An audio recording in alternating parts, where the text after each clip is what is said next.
উটগুলোকে দেখে আপনার মনে হতে পারে আমরা মরুভূমির কোনো দেশে আছি। আসলে না, মরুভূমির এই প্রাণী এখন ঢাকায়। রাজধানীতে কুরবানির উদ্দেশ্যে বিক্রির জন্য আনা হয়েছে উটগুলোকে। এক একটি উটের দাম চাওয়া হচ্ছে 20 থেকে 25 লাখ টাকা। আমাদের কাছে টোটাল 14টা উট আছে। আমরা যেগুলো কোরবানির জন্য বিক্রি করতে চাচ্ছি এর মধ্যে 5টা বিক্রি হয়ে গেছে আর 5টা আছে অবিক্রিত। এগুলা আমরা বিক্রি করছি 20 থেকে 25 লক্ষ টাকার মধ্যে প্রতি পিস।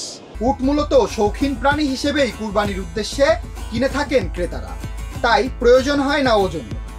সাদেক এগ্রোতে থাকা 10টি উটের মধ্যে 5টি বিক্রি হলেও এখনো বিক্রির জন্য রয়েছে 5টি। আমরা সাদেক এগ্রো থেকে প্রত্যেক বছরই আমরা উট নিয়ে আসি কোরবানি ঈদের সময়, তো এইবারও তার ব্যতিক্রম নয়। আমরা উট নিয়ে আসছি, 5টা বিক্রি হয়েছে আর 5টা আছে অবিক্রিত। এই পশুগুলোকে নেওয়া হয় বিশেষ যত্ন, খাবারেও রয়েছে বৈচিত্র্য। উটগুলোর পরিচর্যাকারী বলেন, অনেক খাবারের মধ্যে এদের বিশেষ পছন্দ কাঁঠাল পাতা, ভেজা ছোলা আর ঘাস। খাবার তালিকায় হচ্ছে লেগে আপনার গরুর মতনই অলমোস্ট, এরাও বেশি ঘাস খেতে পছন্দ করে। গরু যে ভুসি টুসি খায় এইগুলোই ওরা খেয়ে খুব ভালো মোটা তাজা হতে পারে। খামারে পশু দেখতে আসা ক্রেতাদের নজর কাটছে দীর্ঘ উচ্চতার মরুভূমির জাহাজ নামে পরিচিত উট।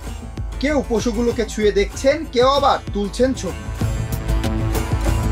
উটগুলোকে আমদানি করা হয় ভারতের রাজস্থান থেকে, তবে কুরবানিকে কেন্দ্র করে বিক্রির জন্য সিলেটের একটি খামার থেকে সংগ্রহ করা হয়েছে পশুগুলোকে। এগুলা বেসিক্যালি আমরা যতটুকু জানি যে হচ্ছে রাজস্থান থেকে আনা হয়, বাট এগুলা তো আমরা নিয়ে আসছি হচ্ছে সিলেটের একটা খামার থেকে। দেশে দিন দিন বাড়ছে উটের চাহিদা। এখন দেশের কিছু খামারেই প্রজনন হচ্ছে উট। দেশীয় পর্যায়ে উটের প্রজনন আরো বাড়ানো গেলে দামও কমবে বলে দাবি ব্যবসায়ীদের। সুপন শিকদার, দেশ রূপান্তর।